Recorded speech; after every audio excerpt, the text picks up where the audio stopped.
Olá, meus irmãos, boa noite, tudo bem com vocês? Estamos aqui para mais uma aula da nossa Escola El, mais uma aula do nosso modo de adoração, dando continuidade aos nossos temas, às aulas e assuntos relacionados à adoração na Bíblia. Vamos estar orando, agradecendo a Deus por esse momento e logo em seguida já vamos dar início à nossa aula.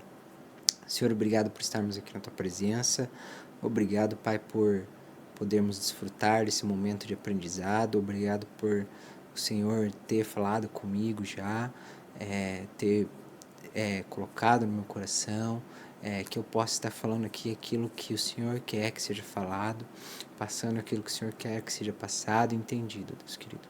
Que possamos, Pai, nesses momentos, Pai, nesse tempo, estarmos aqui atentos e com nossa mente, coração, e olhos voltados para aquilo que o Senhor quer nos instruir, Pai. Muito obrigado pela oportunidade de estar aqui. Essa é a nossa oração em nome de Jesus. Amém. Amém, meus irmãos. Vamos estar dando continuidade às nossas aulas. Semana passada vimos sobre Davi, sobre a tenda de Davi, como que funcionava. E agora, na sequência, vamos estar falando sobre Salomão. Salomão que foi quem foi incumbido de construir o templo que Davi queria construir, né? Como você lembra,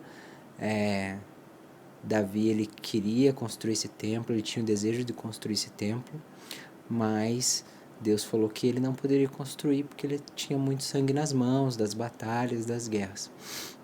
Então, o seu filho Salomão ficou incumbido de construir. Salomão ele tinha mais ou menos 20 anos quando ele iniciou seu reinado, após a morte de seu pai Davi, e ele começou a construção muito provavelmente 4 anos após ter assumido o seu trono, né, após a morte de seu pai. Mas Davi ele faz uma coisa muito significativa. É um texto que o nosso pastor está lendo nos nossos cultos. Nós estamos aí também num projeto, a mesma igreja, novos propósitos, querendo deixar algo significativo para gerações futuras. E Davi ele faz isso, ele tinha o desejo no coração de construir esse templo, desejo enorme de construir esse templo, mas Deus não fala que ele não construiria, que ficaria seu filho. Então Davi, ele, já que eu não vou construir, então eu vou deixar todo o recurso possível para a construção desse templo. E ele deixa e ele vai deixar todos esses recursos possíveis que ele conseguiu ali juntar para a construção desse templo. As referências para esse texto vai estar lá em 1 Crônicas 22, mas ela também se repete lá em 1 Crônicas 28, em 1 Reis ou 2 Reis também deve ter o mesmo texto. Mas vou estar lendo lá em 1 Crônicas 22, do 5 em diante. Lá vai dizer assim: Davi pensava, o meu filho é jovem e inexperiente, e o templo que será construído para o Senhor deve ser extraordinariamente magnífico, famoso e cheio de esplendor à vista de todas as nações. Por isso deixarei tudo preparado para a construção. Assim Davi deixou tudo preparado antes de morrer. Davi mandou chamar Salomão e seu filho e ordenou que ele construísse um templo para o Senhor Deus de Israel, dizendo: Meu filho, eu tinha no coração o propósito de construir o templo em honra ao nome do Senhor, o meu Deus. Contudo, veio a mim esta palavra do Senhor: Você matou muita gente e empreendeu muitas guerras, por isso não construirá o templo em honra ao meu nome, pois derramou muito sangue na terra diante de mim. Contudo, você terá um filho que será um homem de paz, e eu farei que ele tenha paz com todos os inimigos ao redor dele. O nome dele será Salomão, e durante o seu reinado darei paz e tranquilidade a Israel. Será ele que construirá um templo em honra ao meu nome. Eu serei o seu pai e ele será o meu filho. Eu firmarei para sempre o trono do reinado dele sobre Israel. Agora, meu filho, que o Senhor seja com você, para que consiga construir o templo do Senhor, o seu Deus, conforme ele disse que você faria. Pulando lá para o versículo 14, Davi ele vai deixar a lista daquilo que ele está separando ali para ser construído o templo. Vai dizer assim: com muito esforço providenciei para o templo do Senhor 100.000 talentos de ouro e 1.000.000 de talentos de prata, grande quantidade de bronze e ferro, mais do que se pode calcular, além de madeira e pedra. Além disso, você poderá aumentar a quantidade desse material. Você tem muitos trabalhadores e cortadores de pedras, pedreiros, carpinteiros, bem como especialistas em todo tipo de trabalho, em ouro, prata, bronze, ferro, de fato, artífices inumeráveis. Portanto, comece o trabalho e que o Senhor esteja com você. Então, Davi ordenou que todos os líderes de Israel que ajudassem Salomão, seu filho. Ele disse: certamente o Senhor, o seu Deus, está com vocês e concede a vocês paz, pois ele entregou os habitantes dessa terra nas minhas mãos, e ela foi submetida ao Senhor e ao seu povo. Agora consagrem o coração e a alma para buscarem o Senhor, o seu Deus. Comecem a construir o santuário de Deus, o Senhor, para que possam trazer a arca da aliança do Senhor e os utensílios sagrados que pertencem a Deus para dentro do templo que será construído em honra ao nome do Senhor. Então Davi ali, ele separa todos esses utensílios, ele dá uma grande quantidade ali, de ouro e prata, e madeiras e pedras para que seja construído esse templo.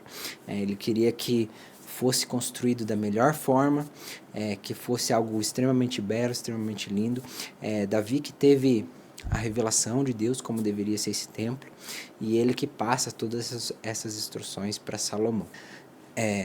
Lá em 1 Reis 6, do 1 em diante, vai estar trazendo como que foi a construção do templo. O templo ele foi construído no Monte Moriá. E é interessante a gente pensar, durante a construção do templo que Salomão estava fazendo, ainda existia o tabernáculo de Moisés, em Kiriat Jearim, e existia a tenda de Davi na cidade de Davi. Então, existiam 2 templos, e ao término da construção do templo de Salomão, chegou a existir os três ao mesmo tempo. A tenda, o tabernáculo de Moisés, a tenda de Davi, que estava com a arca. O tabernáculo de Moisés apenas tinha os sacrifícios lá, a forma de culto. A tenda de Davi com a arca e a adoração, funcionando 24 horas por dia. E a construção do templo de Salomão, que aí vai abrigar a arca e também vai abrigar essa equipe de louvor e adoração lá de 24 horas vai ser abrigada lá no templo de Salomão. Então lá em 1 Reis 6 vai dizer assim: 480 anos depois que os israelitas saíram do Egito, no 4º ano do reinado de Salomão, em Israel, no mês de Ziv, o 2º mês, ele começou a construir o templo do Senhor. O templo que o rei Salomão construiu para o Senhor media 70 côvados de comprimento e 20 côvados de largura e 30 côvados de altura. Aqui ele vai dizer as medidas do templo, depois você pode ler lá. Eu vou estar mostrando uma imagem, né? É lógico que é uma imagem ilustrativa, para você ter uma ideia de segundo essas medidas, né? Eles elaboraram ali um desenho como mais ou menos poderia ser esse templo de Salomão. Então aí você está vendo como era o templo de Salomão. Era um templo extremamente suntuoso, extremamente grande, né? Aí ele está mostrando a parte de fora ali, as ofertas queimadas ali, o incenso subindo. Tem uma outra imagem também, mais ou menos como seria por dentro. Essa é uma imagem mais ou menos como seria por dentro, né? Todas as paredes eram revestidas de ouro, né? O chão, o piso, as escadas, toda a madeira por dentro era revestida de ouro, né? Então imagina a hora que eles acendiam o candelabro, como que brilhava tudo isso, né? E devia ser bem bonito. A duração da construção do templo, na minha opinião, ela foi relativamente rápida, né? para os recursos que eles tinham à época, né? Hoje em dia nós vemos aí obras com todos os recursos que temos hoje aí que levam 10, 15, 20 anos aí para serem concluídas. O Templo de Salomão foi construído mais ou menos em 7 anos. Levou 7 anos para ser construído. Essa referência está lá em 1 Reis 6, 37 e 38. O alicerce do Templo do Senhor foi lançado no mês de Ziv, no 4º ano. No mês de Bu, o 8º mês do 11º ano, o templo foi terminado com todos os detalhes de acordo com o seu projeto. Salomão levou 7 anos para construí-lo. Então foi relativamente rápido. Lá em 1 Reis 8, nós vamos ter a chegada da arca, a arca sendo trazida para o Templo de Salomão. Lá em 1 Reis 8, do 1 em diante, vai ter a arca sendo trazida lá para o Templo de Salomão. Lá vai dizer assim: então o rei Salomão reuniu em Jerusalém as autoridades de Israel, todos os líderes de tribos, os chefes das famílias israelitas, para levarem para Sião, a cidade de Davi, a arca da aliança do Senhor. Todos os homens de Israel uniram-se ao rei Salomão por ocasião da festa, no mês de Etanim, que é o 7º mês. Quando todas as autoridades de Israel chegaram, os sacerdotes pegaram a arca e a levaram com a tenda do encontro e com todos os utensílios sagrados que nela havia. Foram os sacerdotes e os levitas que levaram tudo. Então Salomão aqui já estava esperto, né? Quem deveria levar a arca eram os levitas, não era carro de boi, não era outro tipo de pessoa, eram os levitas, né?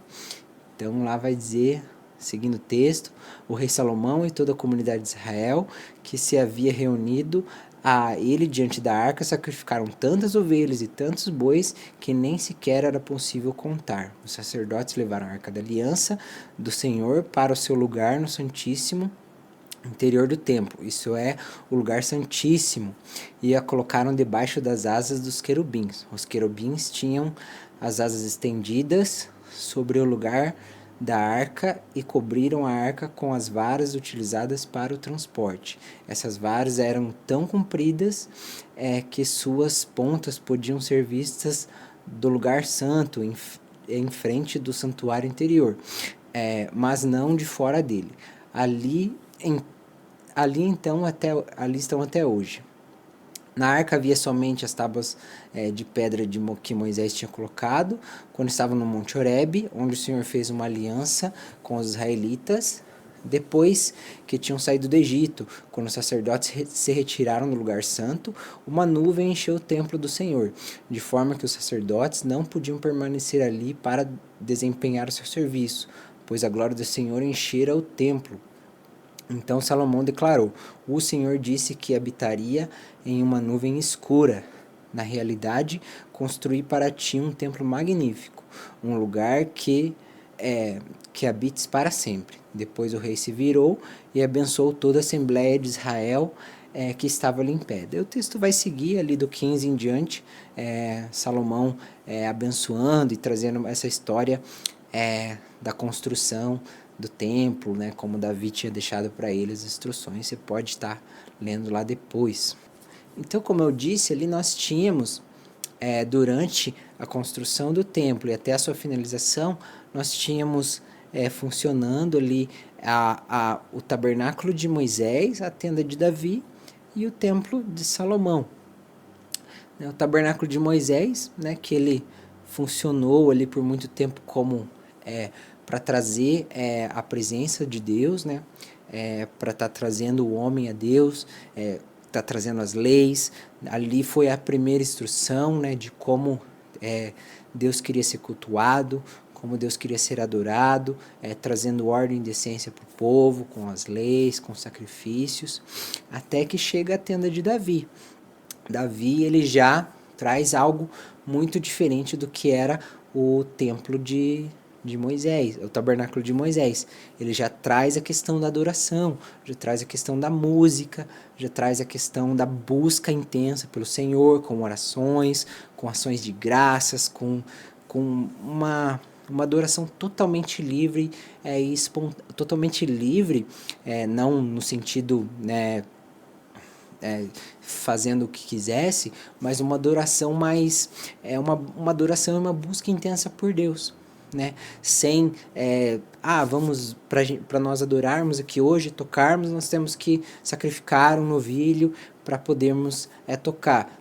Eles tinham que estar puros, né? Toda a família ali, todas as famílias que nós sabemos, Eliasaf, Gedutum, todas as famílias ali separadas por Davi, tinham que manter uma comunhão com Deus, mas eles já tinham uma busca totalmente intensa por Deus, ali tocando, louvando, orando, batendo palmas, fazendo declarações, tinha ali os levitas que anotavam, então tudo isso era a forma de adoração na tenda de Davi, até que chega o templo de Salomão, né, que ele encerra esses 2 ciclos, né, ele encerra ali o templo o tabernáculo de Moisés, ele traz a tenda de Davi, ele traz o tabernáculo de Moisés para dentro ali do seu templo, né, com as mesmas formas, né, tendo ali o Santo dos Santos, o propiciatório, né, tem lá fora lá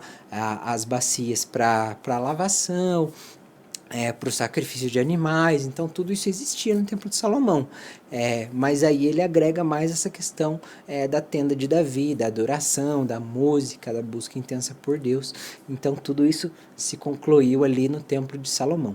Mas nem tudo, né, são flores, nem tudo é tão bonito assim, né? O templo ele perdurou por muitos anos, né? Tem uma média de Salomão até a destruição do templo, passaram mais ou menos 20 reis, foram 20 reinados e um tempo de aproximadamente 410 anos. Então o templo de Salomão perdurou por muito tempo, né? Teve 20 reis e por um tempo de mais ou menos 410 anos ele permaneceu. Até que Nabucodonosor, né, conquista a cidade ali de Judá e ele destrói todo o templo, destrói tudo que havia lá, né? E isso vai estar lá em 2 Reis 24, do 12 em diante, vai dizer assim: Então Jeoaquim, rei de Judá, e sua mãe, seus conselheiros e seus nobres e os seus oficiais se entregaram, todos se renderam a ele. No 8º ano do reinado da Babilônia, Nabucodonosor levou Jeoaquim como prisioneiro, conforme o Senhor tinha declarado, ele retirou todos os tesouros do templo do Senhor e do palácio real, quebrando todos os utensílios de ouro que Salomão, rei de Israel, fizera para o templo do Senhor. Levou para o exílio toda Jerusalém, todos os nobres, todos os homens de guerra, todos os artesãos, ao todo 10.000 pessoas, só ficaram os mais pobres. Nabucodonosor levou Joaquim para a Babilônia. Lá em 2 Reis 25 vai trazer também um versículo que fala que Nabucodonosor, deixa eu só achar aqui, lá no versículo 9, 2 Reis 25, no versículo 9, vai dizer assim: incendiou o templo do Senhor, o palácio real, todas as casas de Jerusalém e todos os edifícios importantes. Todo o exército babilônico que acompanhava o comandante da guarda derrubou os muros ao redor de Jerusalém. Ele vai trazer mais ou menos ali o que está falando ali no texto que nós lemos antes. Então ele fala que Nabucodonosor destruiu tudo. Então, né, hoje em dia as pessoas ainda se questionam se a Arca da Aliança existe ou não existe, onde é que está, será que o Indiana Jones achou, o Spielberg, que Israel está escondendo, né? Eu, na minha opinião, acredito que ela não existe mais, né? Alguns dizem que ela está escondida, mas eu, na minha opinião, segundo o que a Bíblia diz, né, eu acredito que ela não existe, acredito que ela foi destruída ali nessa incentiva aqui de Nabucodonosor contra Israel. Eu acredito que ali ele destruiu tudo e não sobrou nada ali para Israel ter como objeto, né? Porque se nós tivéssemos a arca hoje, assim como foi quando Moisés morreu, né? Acredito que seria um objeto de muita adoração, de muita vaidade, seria um objeto muito cobiçado pelas pessoas. Então eu acho que Deus permitiu que ela fosse ali destruída, porque ele já sabia como que ia ser essa sequência de fatos aí da história. Então eu acho que ele permitiu que ela fosse destruída, porque era um símbolo, né? Deus ele habitou ali simbolicamente, mas ele não precisava de uma arca para habitar, ele não precisava que a arca existisse para que ele habitasse lá dentro. Então acredito que foi tudo destruído. Deus está em todo lugar quando se o busca. Então acho que ele permitiu que ela fosse destruída e para que não existisse esse objeto de adoração, de busca, de vaidade. Então tudo isso aqui é muito histórico, né? Você pode se perguntar, mas será que isso tem tanto a ver com adoração? Tem a ver, porque tudo isso são coisas que foram mudando. Você viu ali que no tabernáculo de Moisés, a adoração era de uma forma, né? Davi ele chega na história de Israel, ele já coloca a adoração de outra forma. A construção do templo agrega essas duas coisas, a história que Moisés construiu com a história que Davi construiu, e as duas se ligam ali no templo de Salomão, né? Com a adoração em forma de ofertas, de sacrifícios, e a adoração em forma de músicas, de louvores. E agora, com a destruição do templo, não se tem mais um lugar de buscar a Deus, né? O povo ficou ali órfão, e agora como que ia acontecer? Então tudo isso transformou a história e a forma como o povo buscava a Deus, como adorava a Deus. Então, com a destruição do templo por, por Nabucodonosor, o povo agora, o que eles vão fazer? Eles não têm o templo para eles irem lá adorar, está tudo destruído. Então se começa uma nova forma de buscar a Deus. Então nós temos aí agora a entrada das sinagogas. Então as sinagogas, elas começam a surgir, era um lugar onde as pessoas buscavam a Deus, onde era lida e estudada a Torá, né? Onde eles faziam orações, onde eles faziam estudos, onde eles faziam pregações. Então começa a se inserir aí. Lá em Jeremias 29:7 vai dizer um pouco, ele vai trazer um pouco disso de você buscar a Deus onde você está, né? Ele vai dizer assim: encoraja os exilados a buscarem a paz e a prosperidade da cidade onde foram enviados, e a orarem por ela. Então eles já não estavam na cidade natal deles, né? Não tinham o templo. Então ele fala: busquem a Deus onde vocês estão, busquem a paz onde vocês estão, orem pela cidade onde vocês estão. Então ele já começa a trazer essa fala das pessoas buscarem a Deus onde elas estão. Se você não tem o templo, então busca Deus onde você está, ora pela cidade onde você está, tenha uma comunhão com Deus onde você está. Havia também a busca por Deus, a busca pela leitura dos ensinos e dos ensinos que eles tinham ali bíblicos, né, que era basicamente a Torá e alguns mais livros, mas eles começaram a fazer isso em casa. Né, o povo de Israel ele começa a buscar a Deus em casa, começa a ler, estudar e passar para os seus filhos toda essa questão da história e da adoração em casa. Né? As festas e as celebrações elas ainda se mantiveram, né? Lá as festas que Moisés tinha instituído, né, a festa de Páscoa, do Shabá, do Pentecoste, a festa das cabanas. Então tudo isso ainda permanecia e o povo buscava fazer e seguir fazendo essas festas. Lá em Isaías vai ter um versículo também que vai trazer sobre uma profecia da minha casa ser chamada casa de oração. Lá vai dizer assim, Isaías 56:7: estes eu trarei ao meu santo monte e lhes darei alegria na minha casa de oração. E os seus holocaustos e os demais sacrifícios serão aceitos no meu altar, pois a minha casa será chamada casa de oração para todos os povos. Então ali Isaías trazendo uma profecia sobre a busca de Deus, sobre eles serem trazidos para o Santo Monte, suas ofertas serem aceitas, e sobre a questão, acho que mais a questão aonde Deus estaria, o templo que ele estaria. Não, agora minha casa é chamada casa de oração. Então, irmãos, essa foi a nossa aula de hoje. Eu queria estar trazendo para vocês mais essa questão do Templo de Salomão, essa conclusão dessa caminhada até chegarmos aqui, né? Como que se deu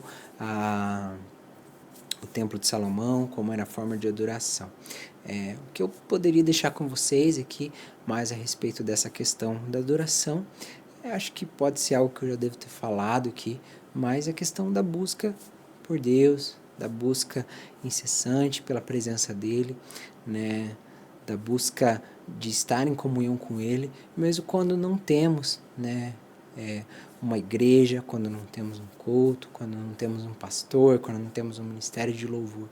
Nós podemos buscar a Deus onde quer que nós estejamos, né? O Templo de Salomão, ele durou por muitos anos, mas um dia ele se acabou e o povo teve que continuar buscando a Deus, né? Muitas vezes nós mudamos de igreja por alguns pensamentos ou divergências, mas que isso não seja, que as divergências não sejam um empecilho para que você mude de igreja, porque divergências vão ter em todos os lugares. O nosso Deus, ele é um só, né? Então, quando não temos um templo, uma igreja, um pastor direcionando, um ministério, Deus quer ser adorado do mesmo jeito. Deus não quer ser adorado só no domingo, só no templo, né, só num lugar específico. Ele quer que o nosso coração, nossa vida estejam voltadas a buscá-lo e adorá-lo constantemente.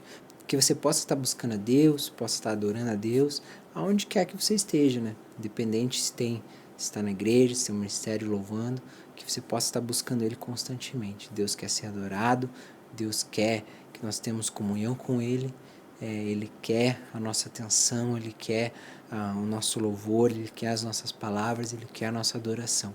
Que você possa estar buscando Ele. Amém?